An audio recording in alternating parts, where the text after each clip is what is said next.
Welcome to Muck U with our special guest, former Secretary of Agriculture, Tom Vilsack in Iowa. Welcome, Tom. David, it's good to be with you. And Colonel, it's good to be with you as well.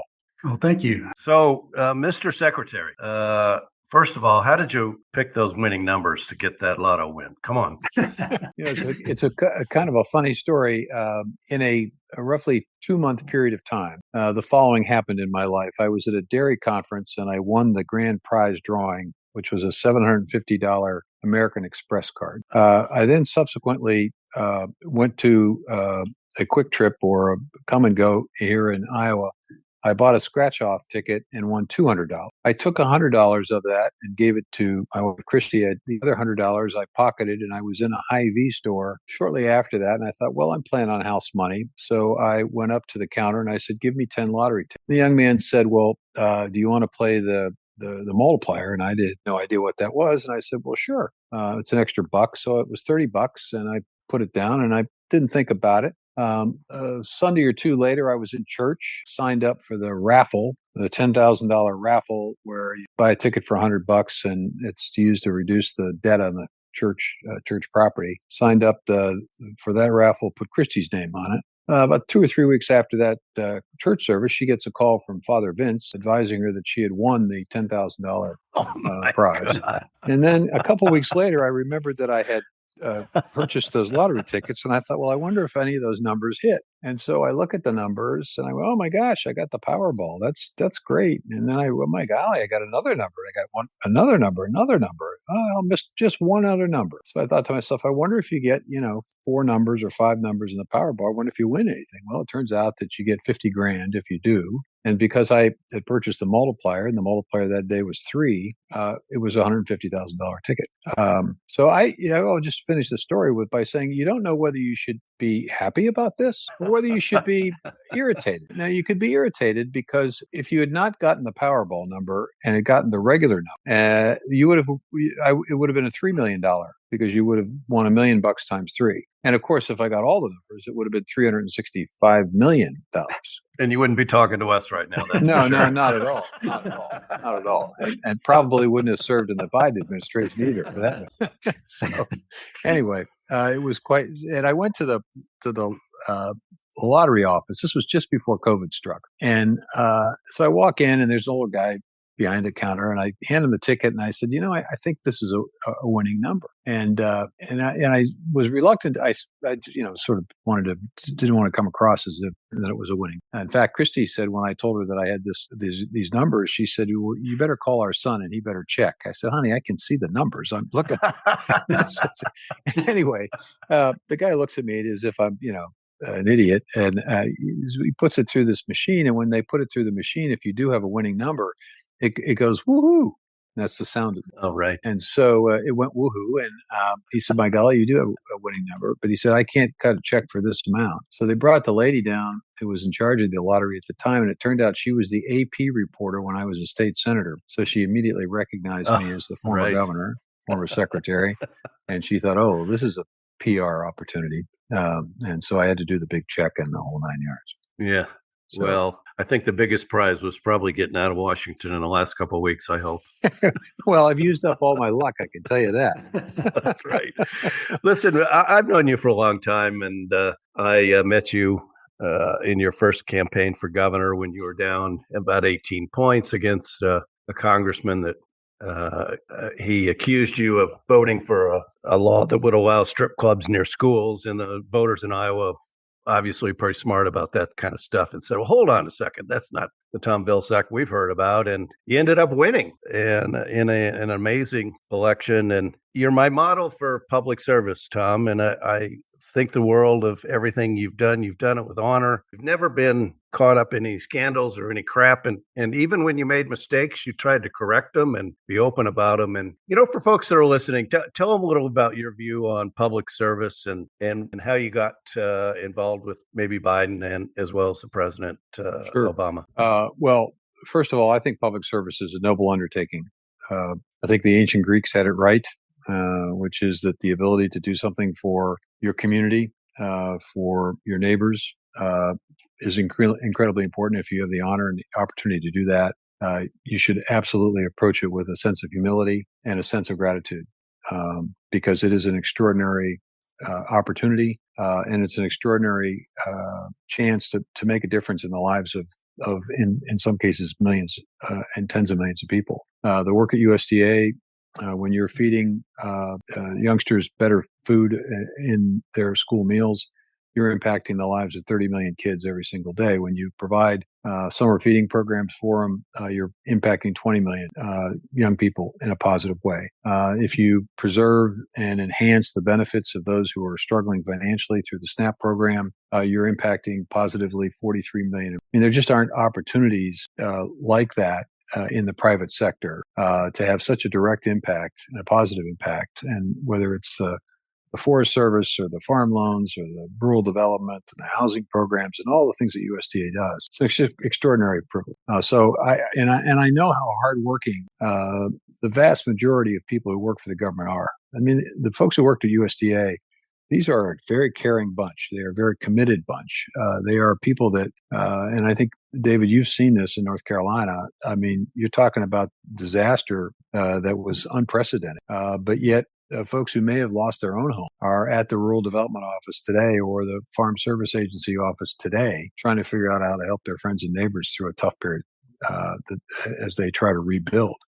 They're doing it because they believe in the mission, and they're just an extraordinary group of people. And I think, unfortunately, they a lot of folks do a disservice to people who work in the public sphere because they've been told that they're not working or they're not working very hard.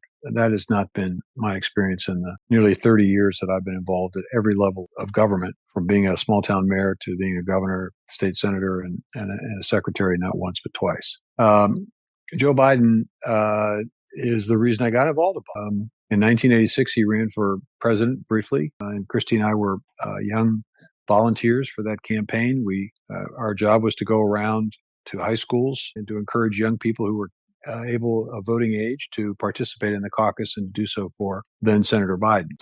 He did a video for us, which we showed to the young people, and it was the senator talking to young people, basically saying that the penalty for not getting involved is that people less qualified than you end up governing you. And I think, frankly, we're potentially seeing that happen on the national scale right now.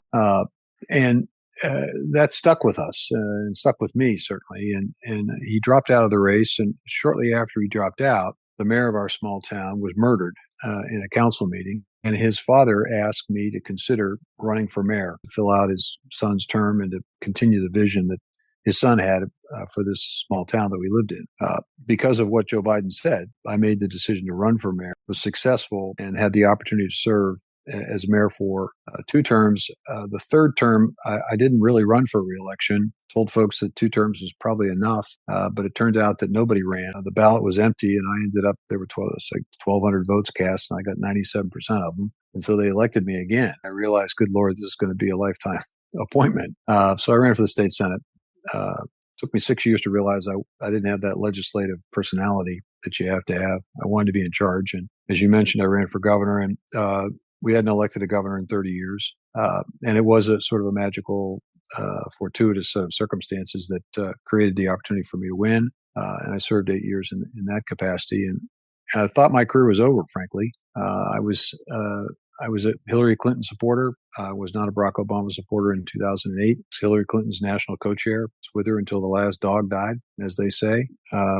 And when the President Obama won the nomination, of course, obviously did what I could to make sure he was elected, and was thrilled when he was elected, but just assumed it would be politics as usual, and that somebody like me, doing what I had done, wouldn't likely get an opportunity to be in a cabinet position. But it turns out that, again, fortuitous set of circumstances and events.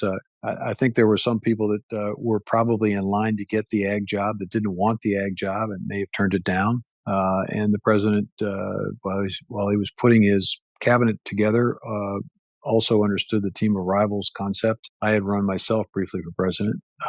And so he offered me the opportunity to serve as his Secretary of Agriculture, and I had the chance to do that for his first term. And then he allowed me, obviously, to continue doing it into the second term. And it was an extraordinary experience. And then I really did think public life was over.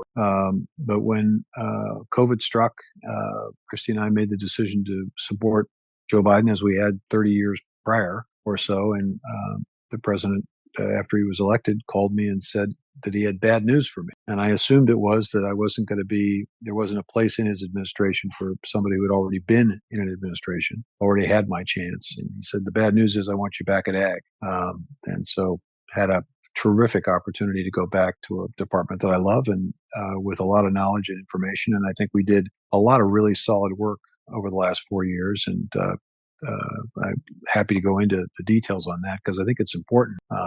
But obviously, this is your podcast, so you get to ask me whatever you want.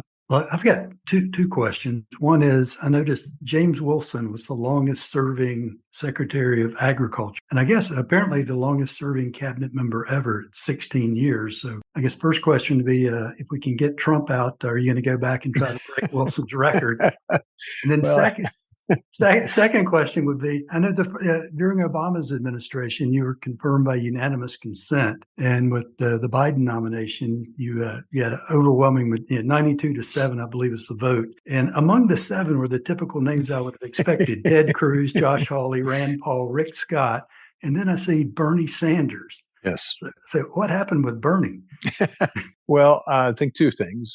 One, obviously, Senator Sanders and Secretary Clinton battled each other in Iowa on several occasions in the caucus process, and I was obviously on Hillary's side. And I'm pretty sure that didn't sit as well with the senator as perhaps it could have. And then secondly, I think his impression of me, and I think it was an unfortunate impression, was that I was focused on large-scale production agriculture and that I didn't understand the challenges of small and mid-sized farming operations.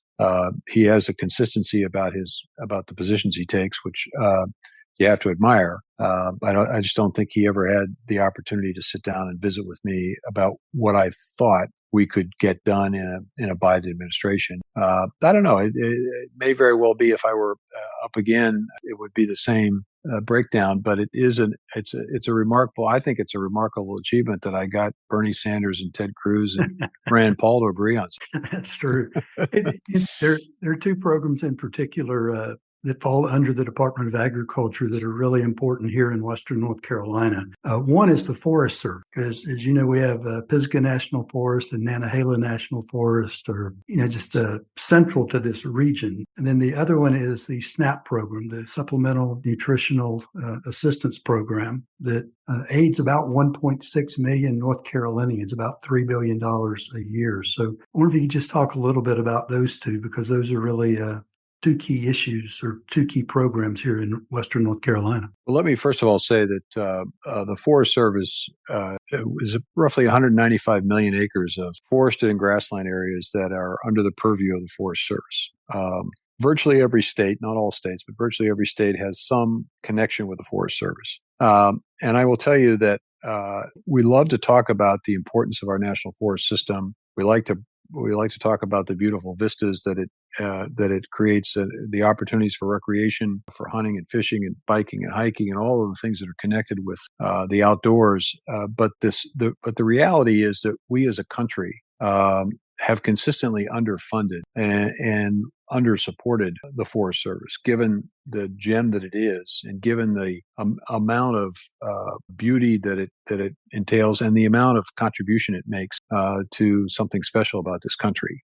And we've seen the consequence, in part, with the horrific forest fires. Not so much the recent forest fires in the Los Angeles area, but the other forest fires that have been so catastrophic in so many different areas across the country, particularly in the West. And if you really wanted to manage and maintain the forests in the way that they ought to be maintained, given the importance from a climate perspective, from a recreational and economic perspective, you would be probably investing twice or 3 times the amount of budget that's allocated to Forest Service. And this is fundamentally the problem with in part the budgeting process within the federal government. If I try to explain it to people that if you look at the federal budget as a giant funnel, where would you want to be if you could maximize the amount of money that would be available to you? You obviously want to be at the top of the funnel. Well, the top of the funnel right now is the Defense Department. And the Defense Department, Homeland Security, certainly important, critically important, but they very rarely do they get reduced in real terms. And most often they get fairly significant increases. So by the time the Defense Department's authorization bill, appropriations bill is completed, that funnel is about half the size it was at the beginning. And then when you look at the Health and Human Services budget and you look at Homeland Security, by the time you get down to the USDA budget, of which the Forest Service is part, we're at the spout part of the funnel. So it makes it really hard. And then within the USDA budget, there's some oddities that make it hard to allocate the resources necessary to support the Forest Service adequately. And it has to do with some of our nutrition programs that ought to be mandatory programs, but they're not. So they essentially compete for roughly $25 billion. One of those programs is the WIC program. It's a great program. It provides nutrition to youngsters under the age of 5 and to pregnant women, to babies. It's a terrific program, expands fruits and vegetables and healthy foods for millions and millions of people. The problem, though, is you never know exactly how many people will use the WIC program, so you have to kind of ballpark what you think you're going to need from year to year. So you obviously will ballpark on the high side, which means that you allocate those resources and you take that resource and you take the resource to fight forest fires, and there's very little left. About half the budget just goes in those two items. And when you look at the Forest Service, it's one thing to put the fires out. It'd be even better if you could reduce the risk of those fires. That requires the ability to maintain and manage the forest, and that requires resources. And so the Inflation Reduction Act, the infrastructure law that passed during the Biden administration gave us for the first time some serious resources to begin reducing the wildfire risk. And we actually ended up reducing that risk for over 550 communities. Several thousand miles of utility lines are in better shape. Water systems are protected. About 1,800 water systems are protected. So we've begun that process, but in order for it to continue, there has to be that level of commitment. So that's a really important program and a really important department and very dedicated people. And one of the sad realities of that Forest Service is those guys who go in, and those women who go in to fight the fires, prior to the Biden administration, we were literally paying some of those firefighters $14 an hour. They could literally make more money working at a McDonald's than they would risking their life putting a fire out. I'm proud of the fact that we raised their pay significantly, but it was it was based on the infrastructure money, and it needs to be permanently raised, if you will. And I'm hopeful that notwithstanding all of the budget cuts that are no doubt coming down the pike, that Forest Service doesn't see a reduction in the ability to pay those firefighters, because if it does, we will lose a significant number of those firefighters, and it will make it more difficult for us to properly put fires out and to protect people from deadly fire. You mentioned the SNAP program. Here's what people don't understand about the SNAP. In addition to helping the people that you mentioned in North Carolina who need the financial assistance just to make sure that ends are met and that groceries can be purchased throughout the entire month, there's an entire supply chain of jobs that are supported by the SNAP program. If you give me the ability to go into a grocery store and buy a few more items, I'm going to buy a few more items. It's not like I'm going to bank my SNAP payment, my SNAP card money. I'm going to use it. So that means that more stuff has to be stocked. More stuff has to be delivered. More stuff has to be packaged. More stuff has to be grown and raised. And throughout the supply chain, there are jobs that are connected to that program. And there's also farm income connected to the program. Farmers get 20 cents or so of every food dollar in any 1 year on average. So if you're going to cut SNAP, you're going to reduce jobs and you're also going to reduce farming. So it's not just the folks who benefit financially, or from a healthcare standpoint and a nutrition standpoint, but it's also folks who are employed as a result of people being able to purchase enough groceries to take care of their families. So it's an important program. And there is a tendency to think that everybody on the program are people that are gaming the system. You'll hear this quite a bit from some of our friends. They'll say there's a lot of able-bodied people out there and they're just sitting on a couch and they're just collecting benefits and they're collecting benefits forever. Here's the truth of it. 80% of people receiving SNAP fall into one of the following categories. They're either a senior citizen who's worked all their life and is now living on a small Social Security check. People with disabilities who would love to work, but probably can't, or if they do, they are limited in terms of what kinds of jobs they can do. And working people that are actually in the workforce, many of whom have children. And so that's 80%. The other 20% are what are called able-bodied without dependents. And the reality is that those folks are entitled to benefits, but only if they continue to look for work and only if they continue to try to get a certificate or certification or some kind of education that will allow them to get a job.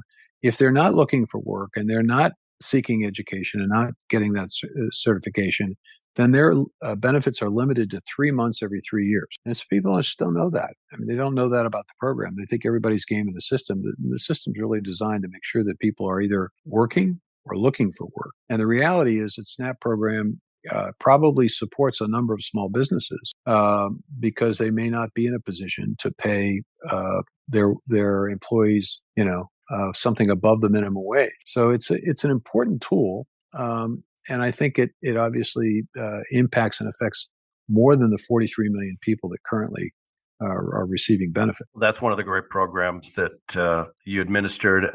I think there's a couple other programs that really proud that you undertook. Number one was rural broadband. Obviously, that's helped here in my home county. We've got, one of the fast internet systems in this part of the state. And then secondly, I think something that I think it was in the first term of Obama you worked on and finally got done maybe in the second term was the settlement with the African-American farmers in this country. Can you tell us a little bit about that situation and how you were able to resolve it? Sure. And in fact, David, there was a significant effort during the Biden administration as well in that space.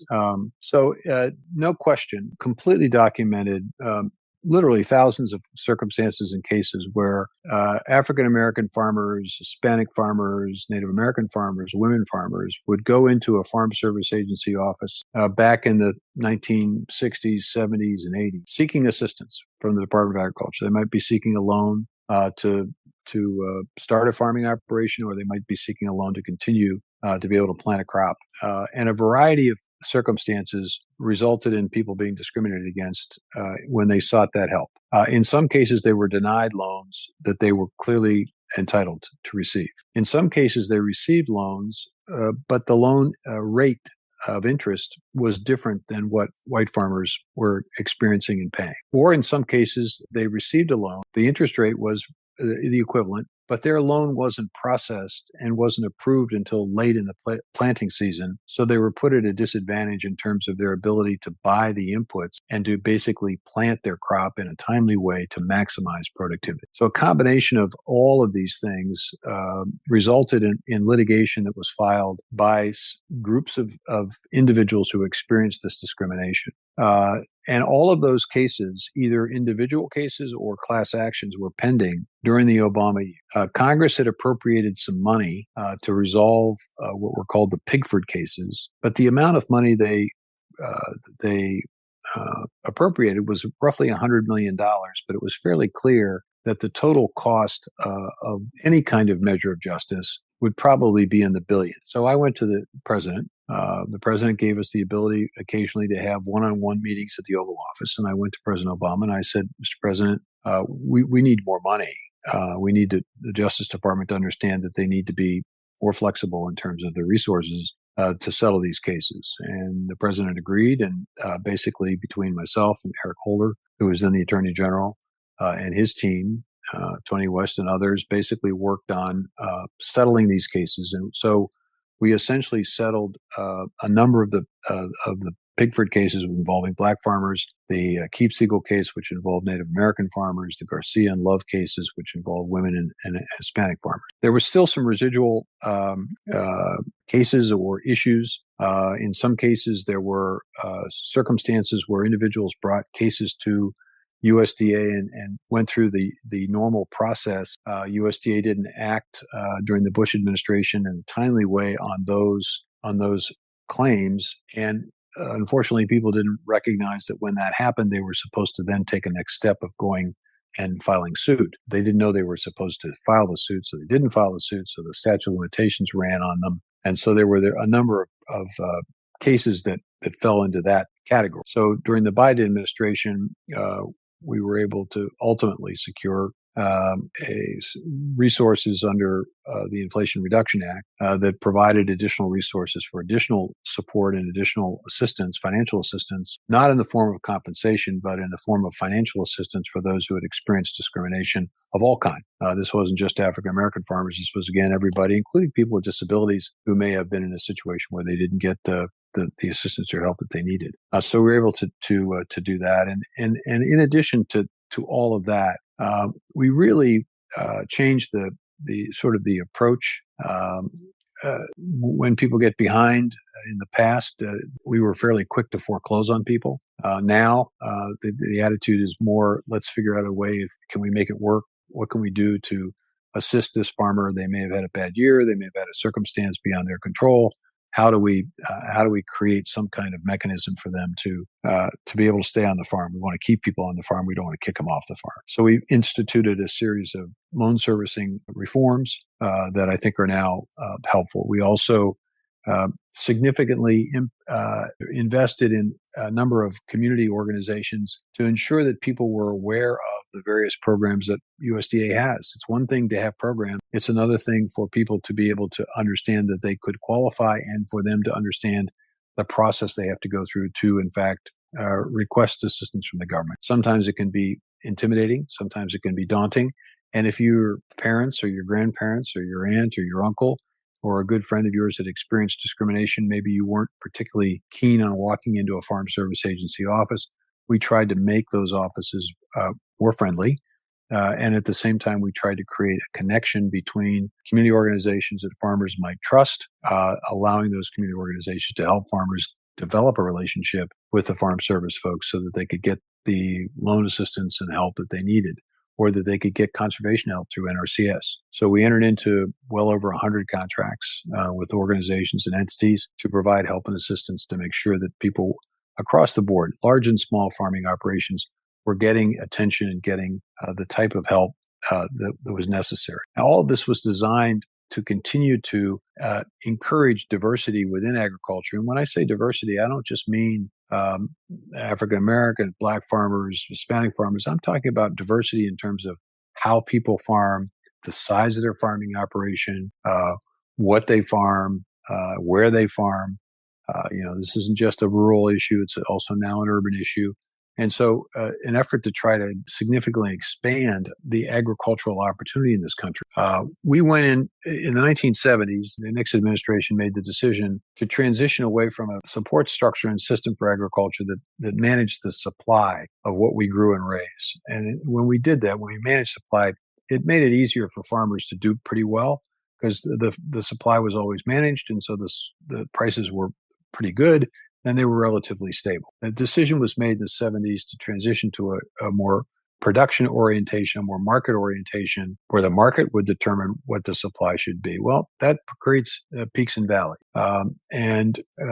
10 years after that was put into place, Bob Berglund, who was Secretary of Agriculture, the fellow that was leaving office in the Carter administration, he said, I'm really concerned that we're going to lose farms with this system. We need to be sensitive to it. Since he raised that concern to now, we've lost over 544,000 farms. Now, to give you a sense of how many farms that is, that's every farm that exists today in North Dakota, South Dakota, Minnesota, Wisconsin, Illinois, Iowa, Nebraska, Colorado, Missouri, and Oklahoma. 10 states, all the farmers. We've lost all those folks. We've lost 155 million acres of farm land. This was land that was in farming. It's not being farmed today. Okay?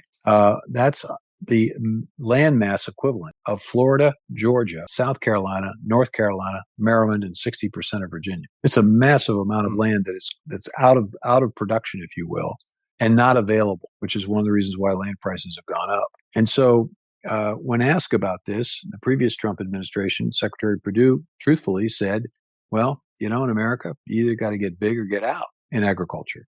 Well, the Biden administration focused on a slightly different approach to this by saying, wait a minute, we need production agriculture, no question. We want to be able to produce enough food for ourselves and for the rest of the world. We're proud of the fact we help to feed the world. Great. But can't we figure out a way entrepreneurial for those small and mid-sized operations to also stay in business by creating not just a single source of income from that farming operation, i.e. the sale of a commodity, but by maybe paying farmers for how they farm, paying farmers for the conservation or the environmental benefit that they accrue on the farm, creating new commodity classifications for agricultural waste that maybe has been over-applied on land to the detriment of the environment now can be redirected into creating a whole host of energy and bio-based products. So we've created this entrepreneurial opportunity, funded it with resources from a variety of different mechanisms, and I believe it creates a new model for American agriculture to complement production agriculture. And, it was well received as we got it off the ground and as we began to fund projects, as we invested in more local processing, as we invested in local and regional food systems, as we invested in climate smart agriculture. We saw a real uptake on it. So a variety of steps and measures taken, David, to not only do right by those who were discriminated against, but to basically create a USDA that didn't get into the same thought process it was in before, but rather than restricting opportunity, expanding. Well, I hope you're really proud of that and the opportunity to close those cases out and take care of folks in a way that other administrations thought wasn't necessary. When I talk to folks about you, that's one of the things I always talk about because nobody's ever heard of it. But you stuck with it.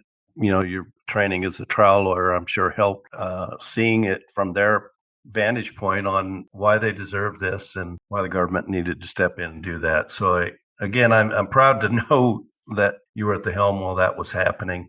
Tell us one more story about something. Maybe it was something you really enjoyed during your tenure as Secretary of Ag that maybe we haven't heard of. Something that you really enjoyed doing, or you and Christy were able to do that you weren't expecting. Something maybe that Mo and I haven't heard. Wow. Well, I'll do a couple of things.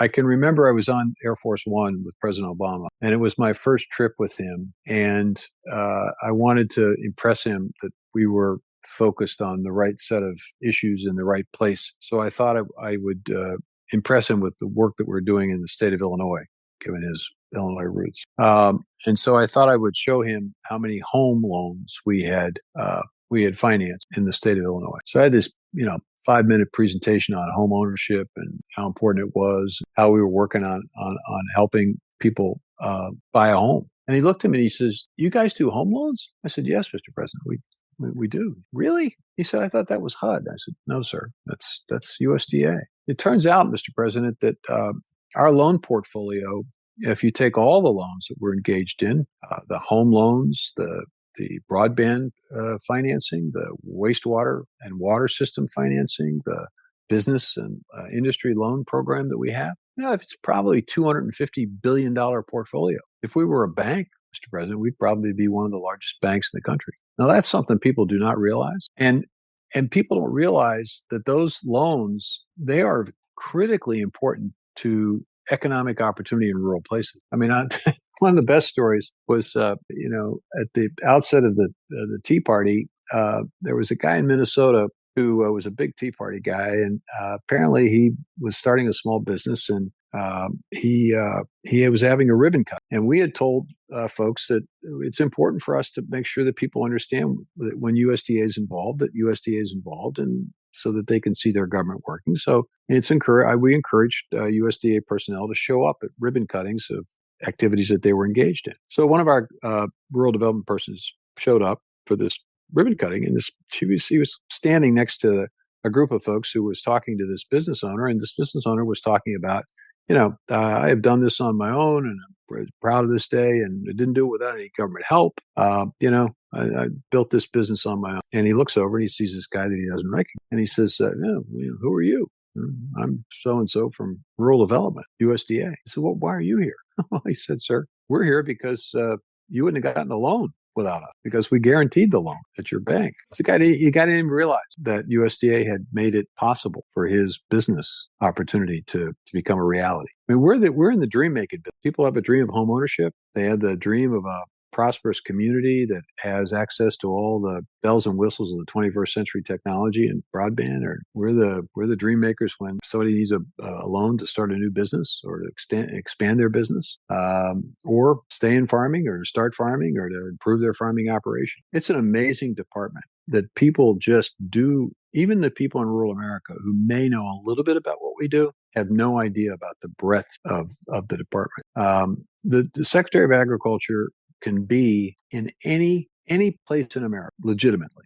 I could have been in the largest city because of our nutrition responsibilities. I could have been in the most remote area in fact, I could have been in one of 75 to 90 countries that USDA is engaged in with reference to trade and with reference to ensuring that food that comes in and other items that come in from other countries are doing so in a way that is consistent with our safety requirements or organic equivalency requirements or whatever it might be. It's an amazing department. People would often say, well, what are you proudest of? But when you have the breadth of responsibility from food safety to research to Forest Service to nutrition programs to housing loans to business loans to infrastructure, it's pretty tough to pick which of those mission areas you're proudest of because you're proud of every one of them. They do amazing stuff. They do amazing work. And the other thing that people might not fully appreciate is the extraordinary research that's being done at facilities across the United States, ARS facilities, Agricultural Research Service facilities. There are quite a few of those labs associated with land-grant universities where people are working hard today to try to figure out how to help farmers produce more. People are working absolutely right now. They are trying to figure out how to get the vaccine that we have to be usable for avian influenza, bird flu. We have a vaccine, but in order to apply the vaccine to poultry, you'd have to literally stick needle a chick or an egg twice. Well, that's one thing. You got a backyard operation. It's something else again if you got 10,000, 20,000, 100,000 birds in a facility or an operation. So it's not practical. So we're trying to figure out how do you aerosol or how do you make that vaccine available in a way that people can actually use it. And then if you vaccinate a bird, you got to be able to distinguish between a vaccinated bird and a sick bird because they both have the virus. So you have to be able to distinguish in some manner the difference. And then even if you get that solved, you have to make sure that our international trading partners are willing to accept the notion that we're vaccinating our birds because that has not always been the case. And as of today is not the case in so many of our key market areas. So it's a complicated process, but yet there are people working today to try to figure out these challenges to try to help farmers and producers deal with the challenges of Mother Nature. So it's I just can't tell you how amazing that department is, and fingers crossed that in this effort to do whatever is going to be done with reference to the federal government, that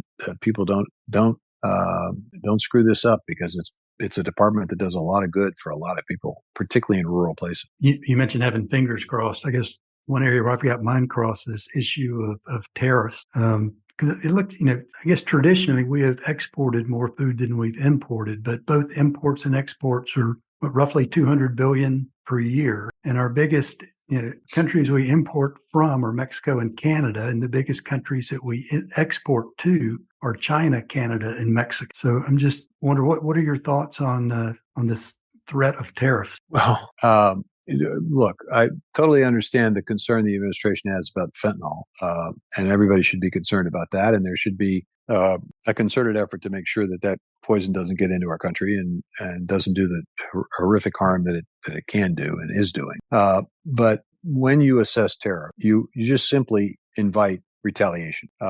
And the tariffs that you assess impact consumers. So when the president assesses a tariff on products coming in from China, that raises the cost of those products to American consumers. So the consumers are the ones who, at the end of the day, end up paying the tariff. It's not a company or a country, it's a consumer. So there's a downside, especially if you're concerned about inflation and costs. when the retaliation occurs, when other countries say, okay, if you're going to put tariffs on our stuff, we're going to put tariffs on your stuff coming into our country, you reduce the capacity of our country to sell that item because there's always competition. That item can be purchased someplace else. And with a tariff, that someplace else may be able to offer a better deal, a better price. So if it's a soybean or it's corn, I can guarantee you the beneficiaries of those tariffs will be the farmers in Brazil and Argentina and other Central American and Latin American countries, South American countries, because they can provide the soybeans and the corn that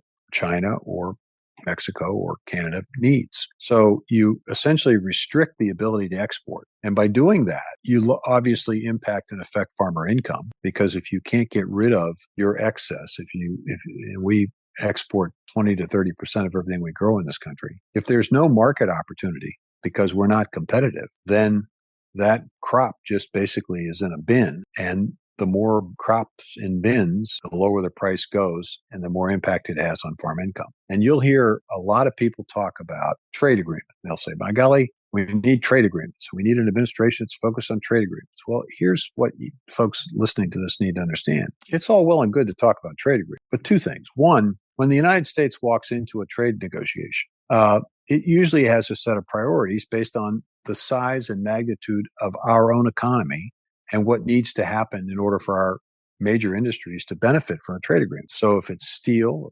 automobiles, entertainment or computers or technology or IT or whatever it is, there's a pecking order. And normally we go in there concerned about large ticket items because that's what our economy is now built on. Agriculture is never necessarily at the top of the list in terms of the size of its impact on our economy. It is significantly less than automobiles or things of that nature, manufacturing. Countries that we're negotiating with, on the other hand, oftentimes don't have as sophisticated an economy as we have, or as many sectors of the economy as we have that are strong. And so agriculture is almost always their top concern. So we go in with top concern being autos or steel or IT or entertainment. They go in with agriculture being their top concern. So sometimes it's difficult to get any kind of agreement that is going to be favorable, if you will, to American agriculture.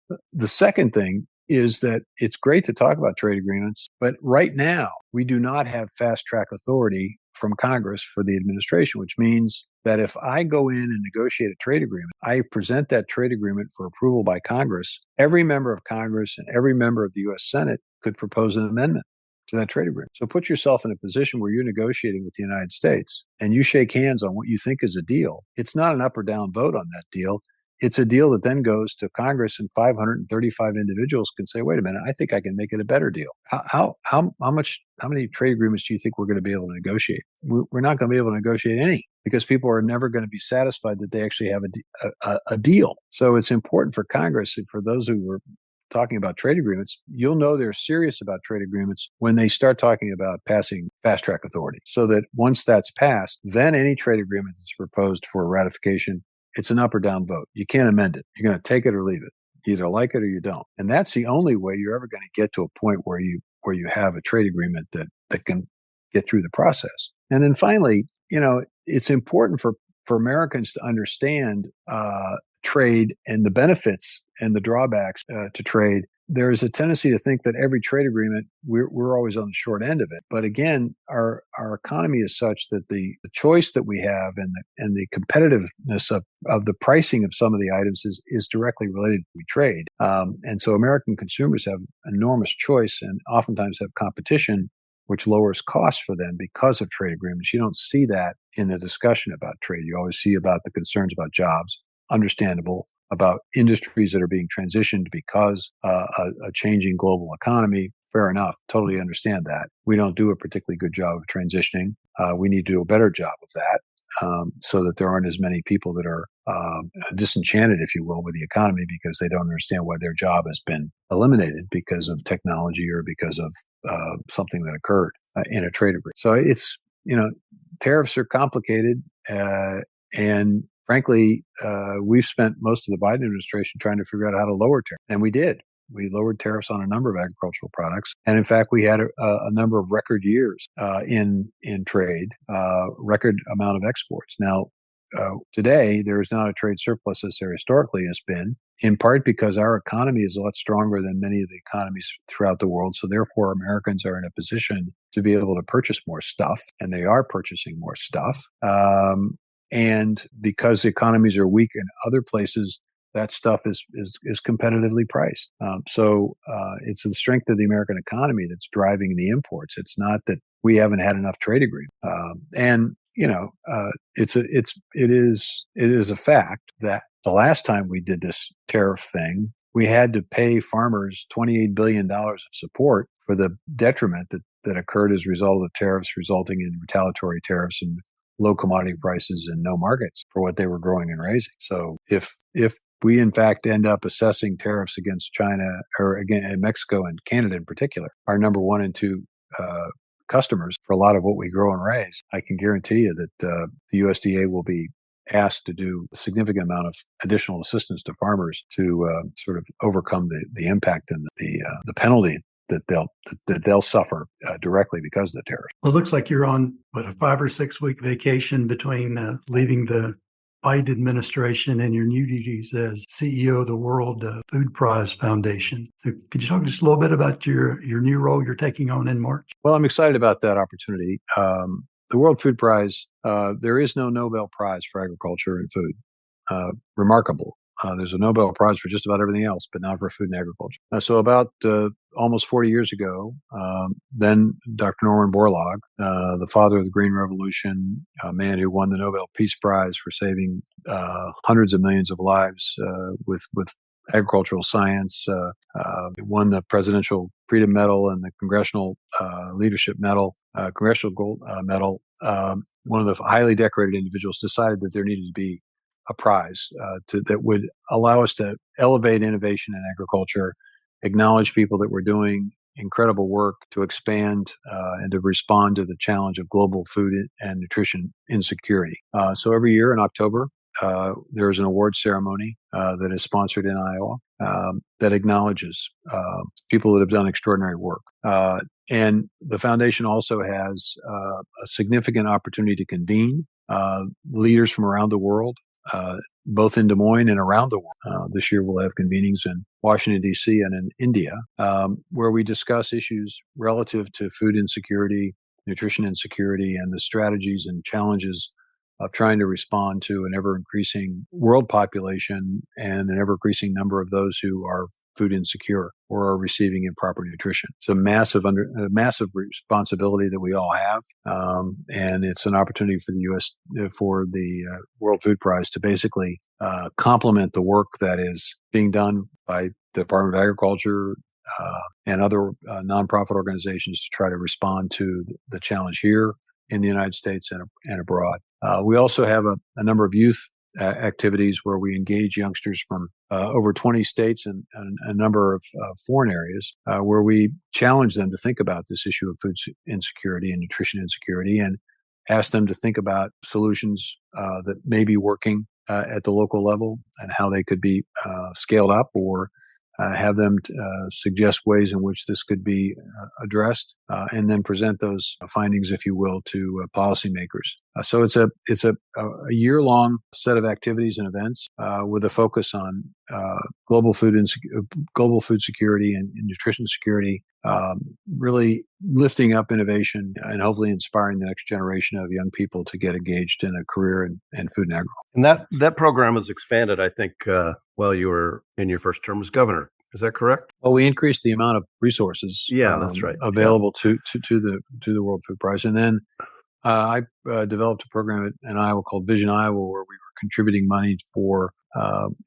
cultural and recreational opportunities for small and large scale cities in Iowa. And part of the Vision Iowa money was used to renovate the old Des Moines Public Carnegie Library into the world headquarters, if you will, for the World Food Prize. That's a remarkable, beautiful building, complete with murals that were done during the Depression with the WPA program, still in perfect condition, and areas that are essentially highlighting some of the giants in agriculture, particularly those with Iowa connection. Another reason to like Tom Vilsack. So, a couple more quick questions, and then we'll end this terrific conversation.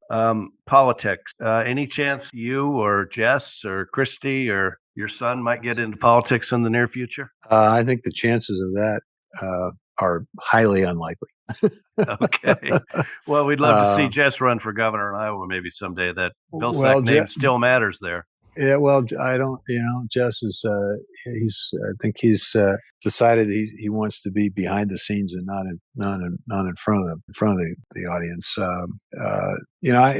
Look, politics is a lot different than it was when I ran for office. That's for sure. And you get to a point in life where I had a decision to make when I left the Biden administration whether I was going to retire or whether I was going to try to continue doing some of the work that I've been doing as secretary. Obviously USDA has a pretty significant portfolio of nutrition and food security. And so this World Food Prize job is an extension, if you will, of that work. In addition, I plan on doing some work for the Gates Foundation and the Global Dairy Platform, which is the large dairy processors, dairy co-ops globally, who are trying to figure out a way to make livestock and dairy operations more sustainable so that they can reduce the risk of climate and so forth, and trying to help create new opportunities for those farms and operations to participate more fully in carbon market opportunities that are going to be created around the world, with particular emphasis on some of the developing countries. So that continues work that, if you will, I've done in the climate space. And then going to be affiliated with a university, can't make the announcement yet of where, but a university where I'll have the opportunity to be working with students to flesh out the work that we did in expanding this new model for small and mid-sized family operations,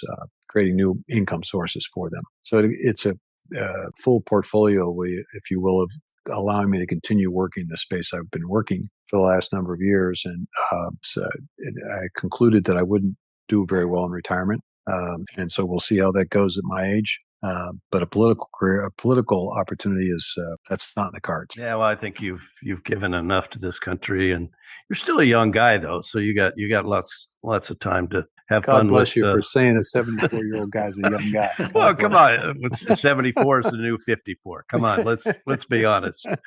So, all right, one last question, then we'll let you go. And so, Chiefs or Eagles? Well, boy, I'm a Steeler fan. I know you are. Yeah.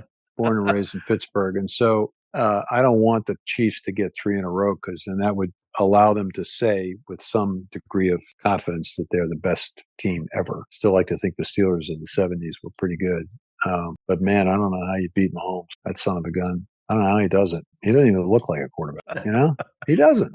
But yet somehow so agile. Yeah. Oh my God, he somehow finds, I don't know, he's probably thrown a football at I don't know how many different angles he's thrown it. And then, and when given the pass with those two guys, you would think that they would have linebackers covered all over that fella, but he is always open when they need it. So right. I'm thinking the Chiefs, but Barkley could have a field day, but Andy Reid is he's an incredible coach. Oh, come on, you're not in government service anymore. Pick a team. Well, who do I want to win? I want the Eagles. Who do I think is going to win? I think it's going to be the Chiefs. Okay, gotcha. All right. Well, this has been a terrific conversation. Secretary Tom Vilsack, first pod since he left public service, and we look forward to having you back again someday. Thank you. All right, appreciate Secretary it. Vilsack. Thanks, guys. Take care. Thank you. This has been Muck U with former United States Secretary of Agriculture, Tom Vilsack, and co-hosted by Colonel Mo Davis and David Wheeler. Muck U is copyright 2025 and produced by American Muckrakers. More information is at AmericanMuckrakers.com. Please consider a donation to support our team and Muck U.